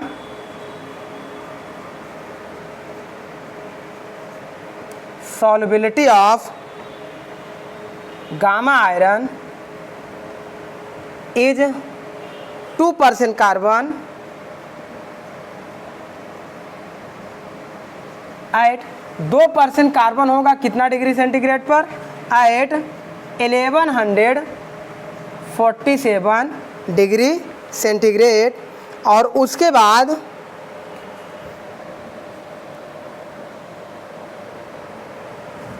देखिए 1127 डिग्री सेंटीग्रेड पर मैक्सिमम 2% होगा। फिर टेम्परेचर को इंक्रीज करेंगे तो परसेंटेज ऑफ कार्बन डिक्रीज हो जाएगा। और यहाँ पर भी अल्फ़ा आयरन मिलता है, ये भी अल्फ़ा आयरन हमारा रीजन होता है। तो इस तरीके से फिर हमारा अल्फ़ा आयरन मिलने लगेगा। और कैसा आयरन मिलने लगेगा, देखिए ये हमारा क्या था, BCC structure, FCC structure, BCC then BCC। तो ये पुनः हमारा BCC स्ट्रक्चर मिलने लगेगा। तो ये हो गया हमारा गामा आयरन में मैक्सिमम परसेंटेज ऑफ कार्बन हम लोग कितना लेते हैं उसकी बात हो रही है। और ये जो हमारा ऑस्टेनाइट रीजन होता है, ये रीजन हमारा बहुत ही इम्पॉर्टेंट होता है। जो गामा आयरन का ये पूरा ऑस्टेनाइट रीजन आप देख रहे हैं, ये वाला रीजन हीट ट्रीटमेंट के पर्पज़ से और ट्रिपल टी कर्व के पर्पज़ से बहुत इम्पॉर्टेंट होता है। ट्रिपल टी मतलब टाइम टेम्परेचर ट्रांसफॉर्मेशन कर्व होता है। तो लिख सकते हैं ऑस्टेनाइट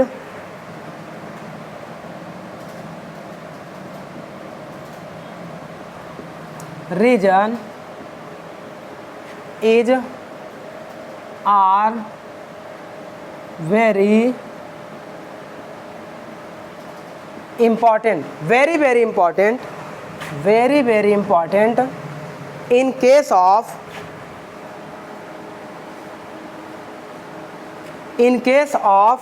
heat treatment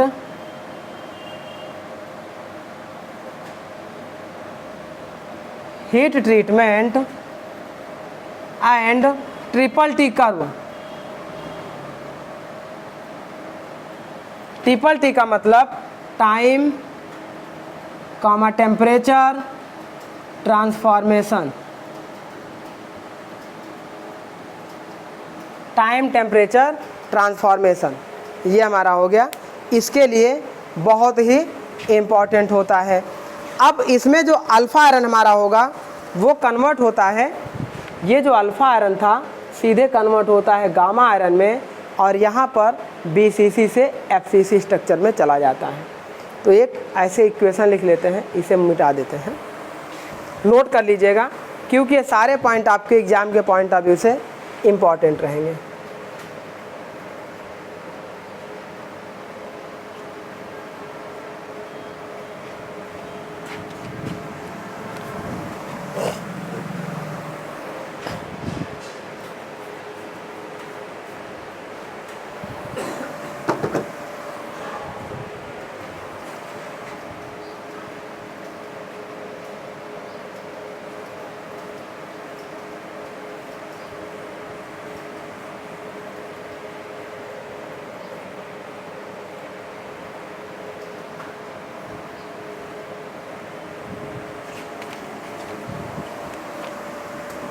चलिए, इसमें जो हमारा अल्फ़ा आयरन कन्वर्ट हो रहा है ये सीधे किस में हो रहा है, गामा आयरन में हो रहा है। अल्फ़ा आयरन कन्वर्ट होगा गामा आयरन में, और अल्फ़ा का जो स्ट्रक्चर होगा वो BCC होगा, और जो गामा का स्ट्रक्चर होगा वो हमारा FCC होगा। और ये लगभग 910 डिग्री सेंटीग्रेड पर 910 डिग्री सेंटीग्रेड पर प्योर आयरन होता है। At 910 degree centigrade pure iron हमारा होता है। चलिए, ये हमारा हो गया।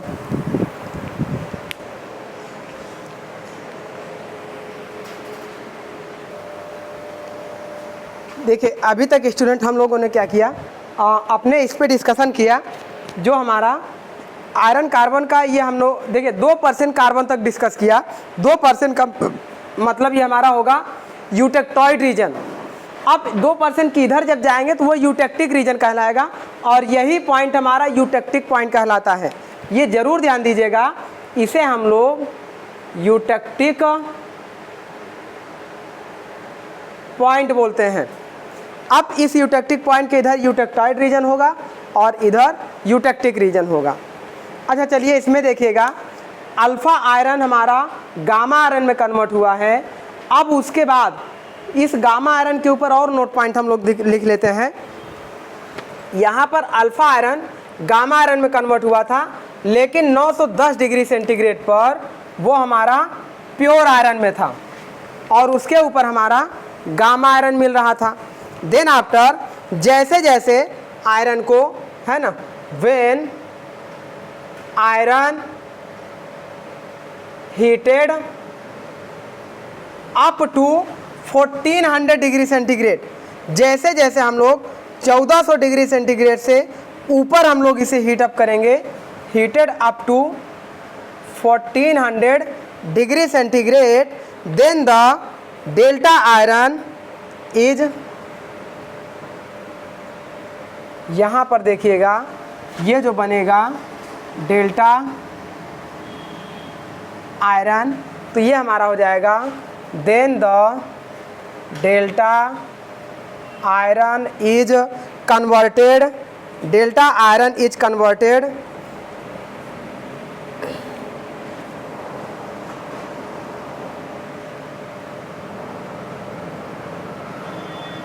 इसका मतलब ये जो गामा आयरन होगा हमारा डेल्टा आयरन में कन्वर्ट हो जाएगा। Then when the iron heated up to 1400 degree centigrade, then gamma iron, ऐसे then the gamma iron converted into delta iron, ऐसे हो जाएगा, इनटू डेल्टा आयरन। जब 1400 से ऊपर देखे टेम्परेचर बढ़ाएंगे तो ये जो गामा आयरन यहाँ तक था ये कन्वर्ट हो जाएगा डेल्टा आयरन में। अब आगे देखिएगा, लेकिन परसेंटेज ऑफ कार्बन हमारा, लेकिन ये कब होगा, ये प्योर आयरन के केस में होगा। अगर यहाँ आएंगे तो 1400 से ऊपर इतने डिग्री सेंटीग्रेड पर, यहाँ आएंगे तो 1492 डिग्री सेंटीग्रेड पर, तो ये हमारा हो गया into delta iron in case of 0% carbon, 0% carbon और प्योर आयरन। तो ये हमारा कहलाएगा 0% कार्बन या प्योर आयरन पर 1400 डिग्री सेंटीग्रेड से ऊपर जाने पर डेल्टा आयरन में कन्वर्ट होगा ये gamma iron. Gamma iron will be converted into delta iron at above 1400 degree centigrade temperature. ये हो गया। आगे नेक्स्ट पॉइंट बात करते हैं। अब जैसे जैसे टेम्परेचर हम लोग इंक्रीज करेंगे, जैसे जैसे हम लोग टेम्परेचर इंक्रीज करेंगे, वो जो डेल्टा आयरन है, गामा आयरन जो डेल्टा में कन्वर्ट हो रहा है, इसके कन्वर्ट होने का रेट हमारा धीरे धीरे होने लगेगा, डिक्रीज होने लगेगा। ये ध्यान रखिएगा, ये जो डेल्टा गामा आयरन है, जब टेम्परेचर हमने बढ़ाया तो उस समय गामा कन्वर्ट होगा डेल्टा आयरन में, लेकिन इसका जो कन्वर्जन रेट होगा टेम्परेचर बढ़ने के साथ इसका कन्वर्जन रेट स्लो हो जाता है। तो ये पॉइंट भी हम लोग नोट कर लें। ऐसे देखिएगा, इस पॉइंट में when temperature increase,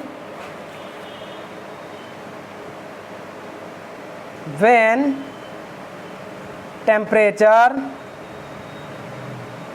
increase, then gamma iron,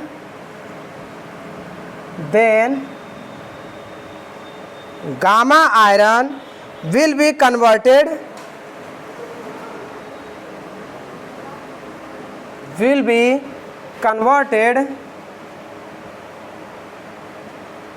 will be converted into delta iron with difficulty, मतलब कठिनाई के साथ कन्वर्ट होगा, है ना। ये हमारा हो गया। जबकि when at lower temperature at lower temperature alpha iron converted into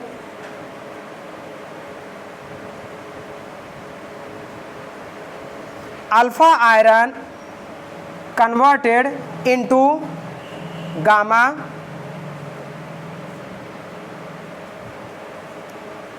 iron.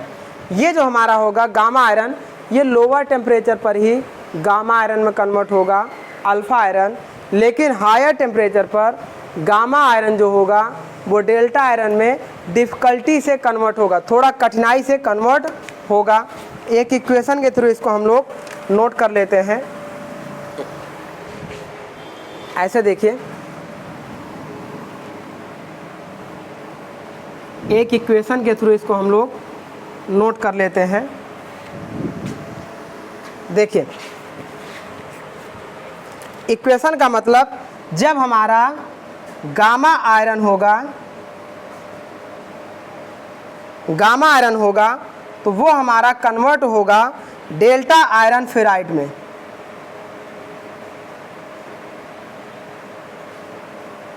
Delta iron ferrite में, और जिसका स्ट्रक्चर हमारा होता है BCC। गामा आयरन कन्वर्ट होगा डेल्टा आयरन में, और ये डेल्टा आयरन फेराइड होगा, और जिसे डेल्टा फेराइड भी कहते हैं, और जिसका स्ट्रक्चर होगा BCC। देन आफ्टर देखिए यहाँ पे ये BCC दिखाई दे रहा है 1400 के ऊपर, 1400 के ऊपर BCC होगा, और ये हमारा क्या था डेल्टा फेराइड। यहाँ देखिए ये डेल्टा फेराइड था, तो ये जो गामा आयरन हमारा है ये डेल्टा फेराइड में कन्वर्ट होगा, और उसका स्ट्रक्चर क्या होगा BCC, ऐसा होगा। फिर हम क्या करेंगे, अच्छा गामा आयरन हमारा किस स्टेज में रहता है, FCC में रहता है,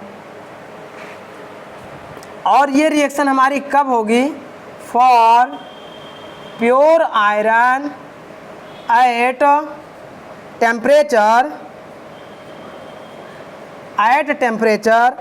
1400 डिग्री सेंटीग्रेड।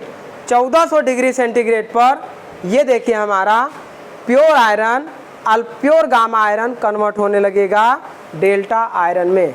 तो इसे राइट डाउन करिए, फिर और कुछ इंपॉर्टेंट पॉइंट इसके साथ हम लोग डिस्कस करते हैं।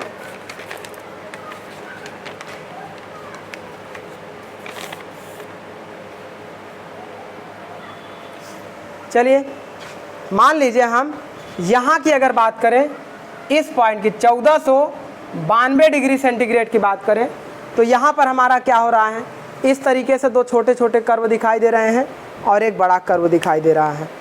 यहाँ पर क्या होगा, 0% कार्बन होगा, 0.55%, ये हो गया आपका 0.55%, यहाँ पर 0.08, 0.08, ऐसे हमारा परसेंटेज ऑफ कार्बन होगा। तो उस पर हमारा कितने डिग्री सेंटीग्रेड पर कितना परसेंट कार्बन होगा उसे भी नोट कर लेते हैं। चलिए इसे रिमूव कर देते हैं, इसे राइट डाउन कर लीजिए, नोट कर लीजिए या स्क्रीनशॉट ले लीजिए, देन उसे रिमूव करके हम लोग नेक्स्ट पॉइंट को नोट करते हैं।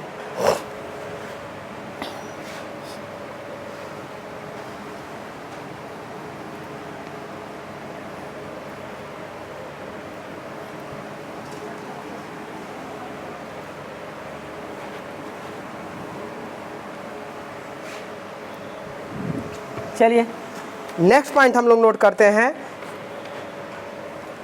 एट टेम्परेचर 1492 डिग्री सेंटीग्रेड, मतलब 1492 डिग्री सेंटीग्रेड पर हम लोग बात कर रहे हैं। तो यहाँ पर क्या होगा, इन बिटवीन 0.025% कार्बन से कार्बन टू 0.025% 0.8% कार्बन, 0.8 का मतलब ये लगभग इसका ये वाला पॉइंट आपका यहाँ तक जाएगा लगभग इस तरीके से। 0.8% carbon maximum solubility of, maximum solubility of carbon in delta iron, carbon in delta iron is 0.1% carbon,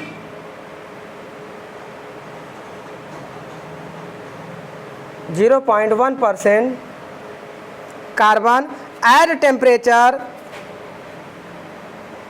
at temperature 1492 degree centigrade and above 1539 degree centigrade, मतलब मेल्टिंग पॉइंट टेम्परेचर के ऊपर जो आयरन हमारा लिक्विड स्टेट में होगा उसकी बात कर रहे हैं। वहाँ पर मेल्टिंग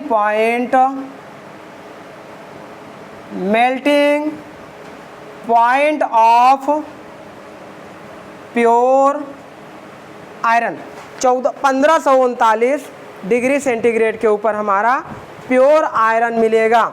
तो इस तरीके से ये हमारा हो गया।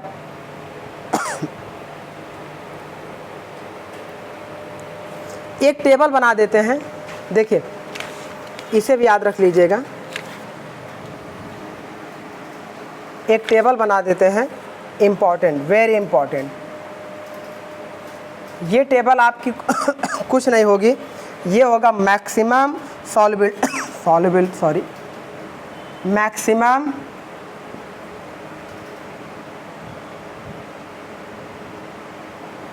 Solubility of carbon. कार्बन की मैक्सिमम जो सॉल्युबिलिटी होगी उसकी बात करने चल रहे हैं हम लोग। तो कितने परसेंट पे कितना सॉल्युबिलिटी होगी और कौन सा आयरन बनेगा, अल्फा आयरन बनेगा, डेल्टा फेराइड बनेगा, आस्टेनाइड बनेगा, ये सब होगा। तो यहाँ पे देखिए पॉइंट 1, जब हमारा अल्फा फेराइट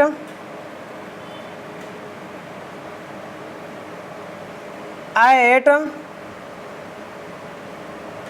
रूम टेम्परेचर होगा तो उस समय मैक्सिमम परसेंटेज ऑफ कार्बन 0.008% ही ऐड कर सकते हैं। Very important point my dear, at room temperature ये वाला जो पॉइंट है मैक्सिमम परसेंटेज ऑफ कार्बन हम केवल 0.008% ही ऐड कर सकते हैं। आगे बात करते हैं पॉइंट नंबर 2, वहाँ पर क्या होगा। अब ये देखिए अल्फा आयरन अल्फा फेराइट में हमें मिलेगा, फिर अल्फा फेराइट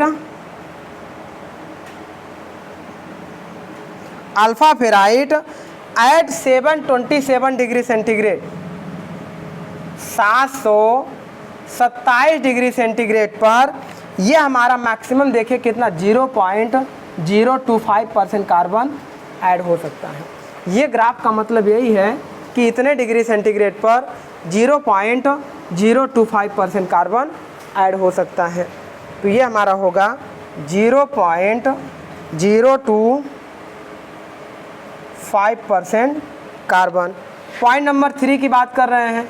3 पे हमारा होगा, अब ये अल्फा फेराइट हमारा किस में कन्वर्ट हो जाएगा, गामा आयरन में। तो हम बात कर रहे हैं गामा आयरन। गामा आयरन जो हमारा होगा वो आस्टेनाइट होगा, आस्टेनाइटिक होगा। और ये जो आस्टेनाइटिक होगा एट कितना 1147 डिग्री सेंटीग्रेड पर मैक्सिमम 2% को अचीव करेगा। बस 2% कार्बन सोल्यूबल हो पाएगा 1147 डिग्री सेंटीग्रेड पर।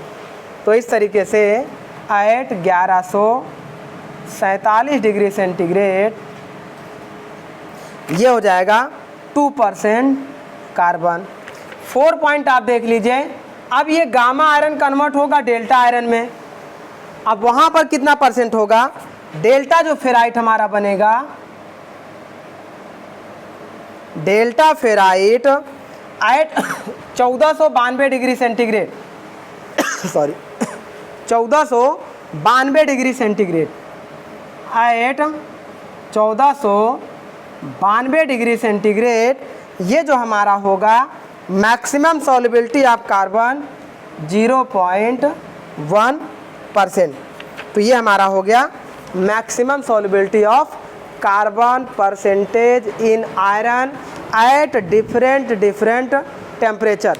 अलग अलग टेम्परेचर पे अलग अलग सॉल्युबिलिटी मिलेगी। कुछ और नोट पॉइंट इसी पे लिख दे रहे हैं, ये भी पढ़ लीजिएगा क्योंकि ये सारे एग्ज़ाम के पॉइंट ऑफ व्यू से इम्पॉर्टेंट रहेंगे, तो इनको भी हम लोग नोट कर दे रहे हैं। जैसे नोट पॉइंट 1 अगर हम बात करें, देखिए क्रिस्टल स्ट्रक्चर ऑफ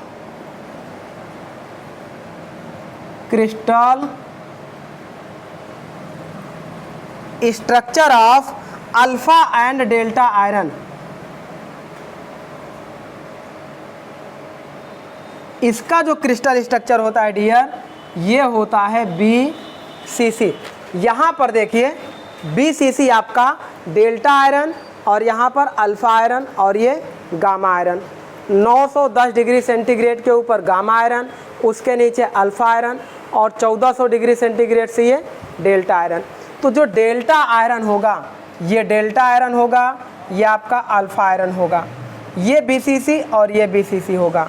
तो crystal structure of alpha and delta iron is BCC। यही लाइन आपकी हूबहू एग्जाम में आई हुई है, गेट और यस में भी, जे में भी आ सकती है। तो ये हमारा हो गया। नेक्स्ट पॉइंट हम बात कर रहे हैं, चलिए अल्फा आयरन जो हमारा होगा, अल्फा आयरन जो हमारा होगा वो अल्फा फेराइट होता है। अल्फा फेराइट होता है जो सिमिलर डेल्टा आयरन या डेल्टा फेराइट के होता है, which is similar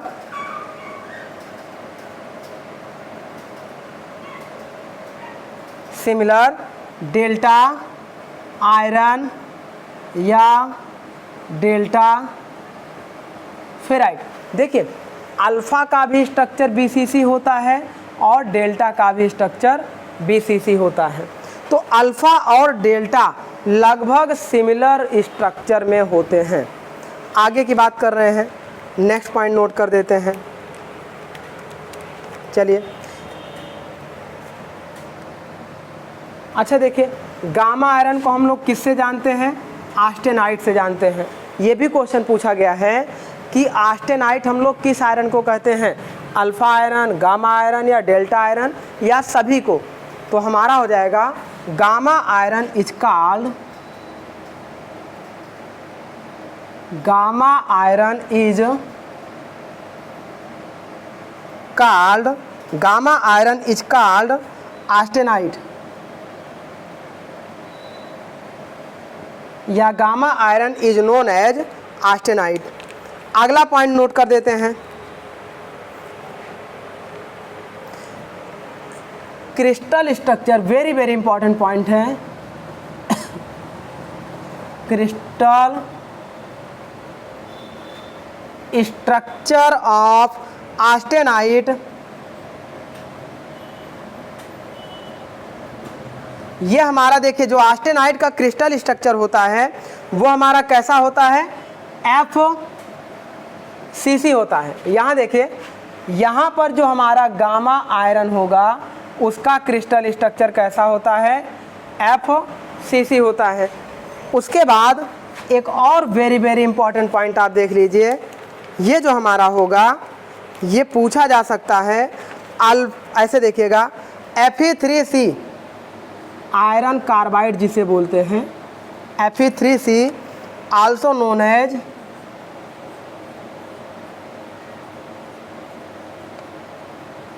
as cementite.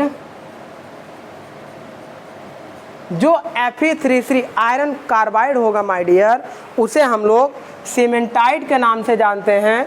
और इस सीमेंटाइट का स्ट्रक्चर ऑर्थोरोम्बिक होता है। एक नया स्ट्रक्चर ध्यान दीजिएगा, and its structure is ortho, its structure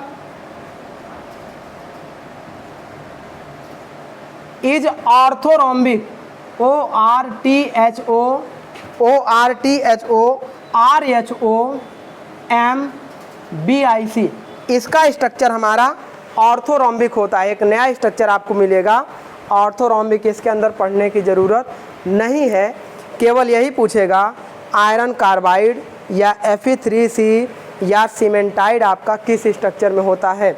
तो आपका ऑप्शन दे देगा FCC, BCC, HCP, SCC या ऑर्थोरोम्बिक।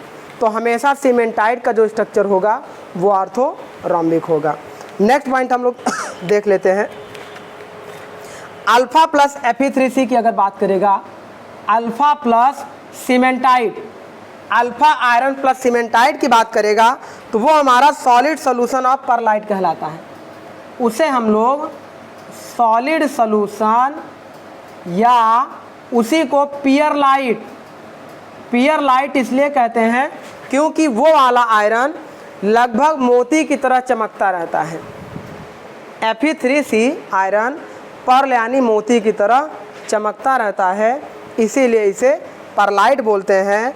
और गामा प्लस ऐसे देखिएगा, and gamma plus gamma iron plus Fe3C is called ledeburite, is called